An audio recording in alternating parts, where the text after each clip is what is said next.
திமுக பெண்களை ஏமாற்றுகிறது என்று சொல்லி இன்று இப்படி ஒரு 3 குரூப்புகளுக்கு இடையில தான் நம்ம தலைவர் ஆட்சி நடத்திட்டு இருக்காரு. ஒரு தற்குறி, அது யாருன்னு நீங்களே முடிவு பண்ணிக்கீங்க. ஒரு தற்குறி, ஒரு பைத்தியம், ஒரு கோமாளி. இது யாராருன்னு நீங்களே மேட்ச் பண்ணிக்க. கோடிட்ட இடங்களை நிரப்புக. தற்குறி யாருன்னு தெரியும், அதே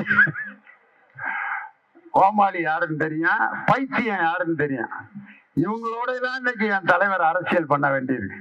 பிஜேபி ஆட்சிக்கு வர வரைக்கும் செருப்பு போட மாட்டேன்னாரு. இப்ப ஷூ போட்டு இருக்காரு. என்னன்னு கேட்டா, செருப்பு தானே போட மாட்டேன்னு ஷூ போட்டுக்கிறேன்ட்டு. பிஜேபி அண்ணாமலை அவர்களே, நீங்க வாழ்நாள் முழுவதும் செருப்பே போட முடியாத காரணம், பிஜேபி தமிழ்நாட்டில் ஒரு கவுன்சிலர் சீட்ல கூட ஜெயிக்க முடியாது. இதுல ஒரு சபதம் வேற விடுறாரு, அண்ணா அறிவாலயத்தின் செங்கல் ஒவ்வொன்றாக உருவேன். இன்னைக்கு நான் அந்த விருகம்பாக்கம் வீரமிக்க மண்ணில இருந்து சொல்றேன், அண்ணா அறிவாலயத்தில் முளைத்திருக்கும் ஒரு புல்லின் வேரை கூட உங்களால் புடுங்க முடியாத காரணம் என்னன்னா, தொண்டர்களின் தியாகத்தாலும் உழைப்பாலும் உருவாக்கப்பட்ட ஒரு அற்புதமான ஒரு கோயில் தான் அண்ணா அறிவாலயம். அதுல இருக்கிற செங்கலை உருகிற கொத்தனாரா நீங்க? இன்னொருத்தர் புதுசா கட்சி ஆரம்பிச்சவரு திமுக பெண்களை ஏமாற்றி விட்டது.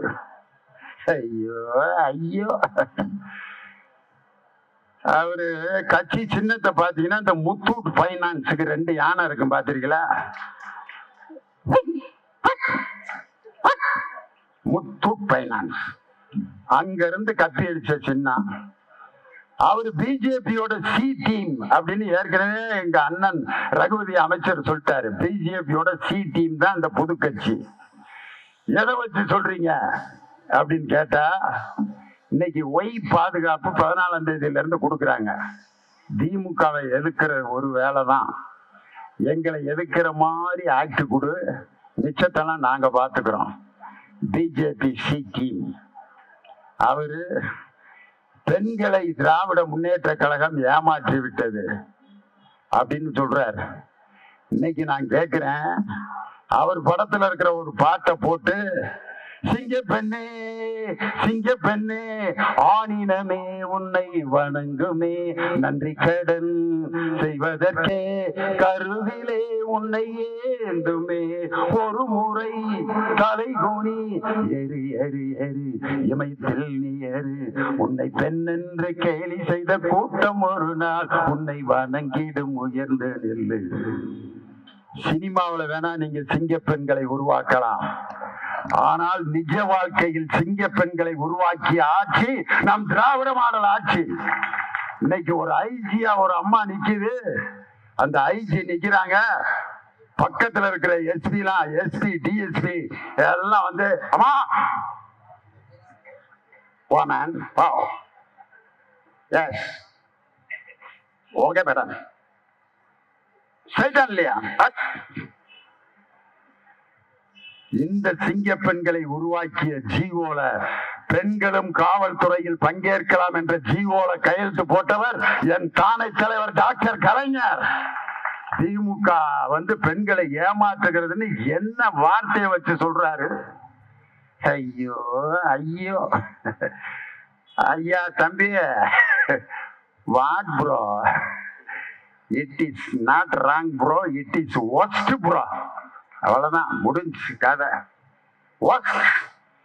காரணம் என்னன்னா, சினிமாவில் ஒரு டயலாக் பேசிட்டா, நானும் நடிச்சிருக்கேன் ஒரு படத்துல, டயலாக் வந்து சொல்லி கொடுப்பாங்க, அம்மா உங்களை பார்த்து பல ஆண்டுகள் ஆகிவிட்டது, உடனே நீங்கள் உடனே வரவும் அப்படின்னு எழுத்தாப்புல இருக்கவங்கிட்ட சொல்லுங்க. சரிங்க அசிஸ்டன்ட் டைரக்டர், அம்மா உங்களை பார்த்து பல ஆண்டுகள் ஆகிவிட்டது, உடனே புறப்பட்டு வாருங்கள். Director cut cut cut cut cut, one more, அம்மா உங்களை பார்த்து பல ஆண்டுகள் ஆகிவிட்டது, உடனே புறப்பட்டு வாருங்கள். அப்படி சொல்லுங்க சார். சரிங்க, ஸ்டார்ட் கேமரா, ரோலிங் ஆக்ஷன். அம்மா உங்களை பார்த்து பல ஆண்டுகள் ஆகிவிட்டது, உடனே cut cut cut cut cut, one more, சினிமாவில் வசனம் சரியில்லைன்னா 1 more 2 more 3 more கூட எடுக்கலாம். அரசியல்ல 1 more கிடையாது, 2 more கிடையாது. பேசுனதான் எழுதி வச்சுக்கிட்டு மும்மொழி கொள்கை.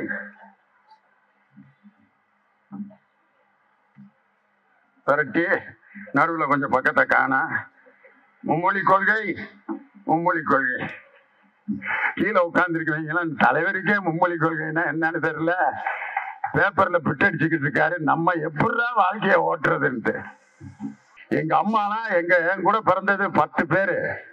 எங்க அம்மா நிறைய என்ன பண்றது, எங்க அப்பா குடும்ப கட்டுப்பாடை மீறினதுனாலதான் லியோனி இங்க இருக்கேன். எங்க அப்பா குடும்ப கட்டுப்பாடு திட்டத்தை அமுல்படுத்தி இருந்தாருன்னா நான் 3வது பையன் எப்படி வந்திருப்பேன்? மீறினதுனாலதான் லியோனிங்க. வழி நடுக காட்டு மல்லி யாரும் அத பார்க்கலையே அப்படின்னா அட சும்மாரியா அப்படிங்கிறாங்க. ஆனா நான் பாடின இன்னொரு பாட்டை பாடினா கூட்டமே எந்திரிச்சு குத்தாட்டம் போடுறேன். நிலா அது வானத்து மேலே பல்லானது ஓட்டத்து மேலே வந்தாடு ஒன்ன ஒய்யா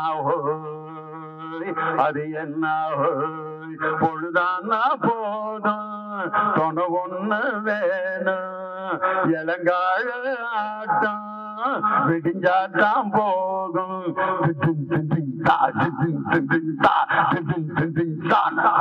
அவங்களுடைய இன்ஸ்ட்ருமெண்ட் எடுத்து அடிச்சு அப்படி ஒரு சிம்பொனி இசையை லண்டன்ல போய் இசையமைத்து லண்டன் மக்களே பாராட்டுகின்ற அளவுக்கு இசையமைத்த இசைஞானி இளையராஜாக்கு ஹிந்தி தெரியாது.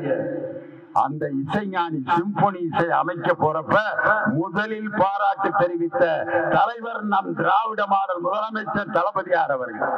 அதுக்கப்புறம் மத்திய அமைச்சர் முருகன் போய் சால்வையை போட்டு ஏற்கனவே முதலமைச்சரே போட்டு போச்சாரியா நீ எதுக்கு அங்க வந்த. அதுக்கப்புறம் அண்ணாமலை போக்குவரத்தெல்லாம் அதுக்கப்புறம் போகுதுங்க. 2 மொழிங்கிறது வெளிநாடுகள்ல கூட 2 மொழிகள் தான். இன்னைக்கு லண்டன்ல 2 மொழி கொள்கை தான். என்னென்ன மொழி?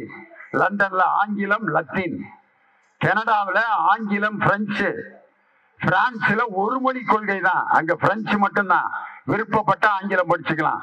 ஜெர்மனில ஒரே 1 மொழி கொள்கை, சீனால 1 மொழி கொள்கை. இன்னைக்கு பல மாநிலங்கள், இந்தி பேசும் மாநிலங்களில் இல்லாத கல்வித்தரம் நமது தமிழ்நாட்டில் தான் கல்வித்தரம் அதிகமாக இருக்கிறது. ஹிந்தி பேசும் மாநிலங்களை விட தமிழ்நாட்டினுடைய பள்ளி கல்வித்துறை நம்பர் 1 இடத்தில் இருக்கிறதுன்னு நம்ம சொல்லல.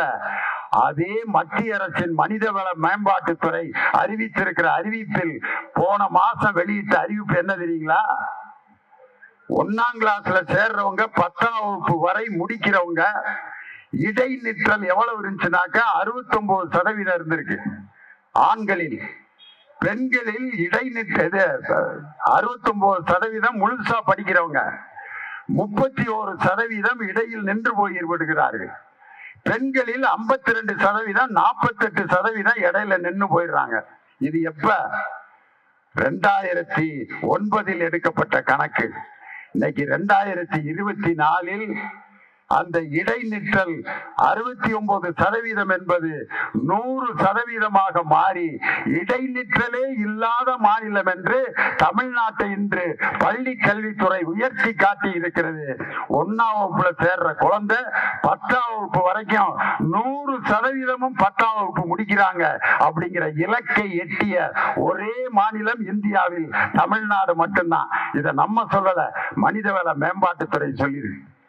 இப்படி சாதனை படைத்துக் கொண்டிருக்கக்கூடிய இந்த மாநிலத்தை உயர்கல்வியிலும் பள்ளி கல்வியிலும் முடக்கி யாரும் படிக்க கூடாது என்பதற்காக உருவாக்கப்பட்ட கொள்கைதான் புதிய கல்விக் கொள்கை. 5ஆம் வகுப்பு 3ஆம் வகுப்புல கவர்மெண்ட் படிச்சனா அந்த பையன் என்ன செய்வான்? 3ஆம் வகுப்பு படிக்கிற 8 வயசு பையன், அவனுக்கு டவுசரே ஒழுங்கா போட தெரியாது. அவனுக்கு டவுசர் அவங்க அம்மா போட்டுட்டேன், சட்டை பட்டெல்லாம் போட்டு விட்டு சாப்பாடு ஊட்டிக்கிட்டு இருக்குது. இன்னைக்கு அவனுக்கு போய் கவர்மெண்ட் பரீட்சை வச்சு அவன் என்னத்துக்கு ஆனான்? 3ஆம் வகுப்புல கவர்மெண்ட் பரீட்சை, 5ஆம் வகுப்புல கவர்மெண்ட் பரீட்சை, 8ஆம் வகுப்புல கவர்மெண்ட் பரீட்சை.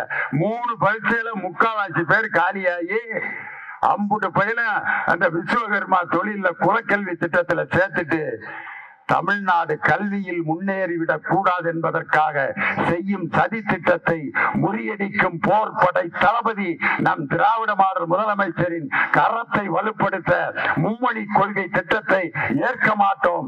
தேசிய கல்விக் கொள்கையை ஏற்க மாட்டோம். மக்கள் தொகை அடிப்படையில் கொடுக்கப்படும் தொகுதி மறுசீரமைப்பை ஏற்க மாட்டோம் என்று உறுதி பூண்டு அவருடைய போர்படையில் நாமும் அணிவகுத்து செல்வோம். உங்களிடமிருந்து விடைபெறுகிறேன். நன்றி, வணக்கம். டாக்டர் கலைஞர்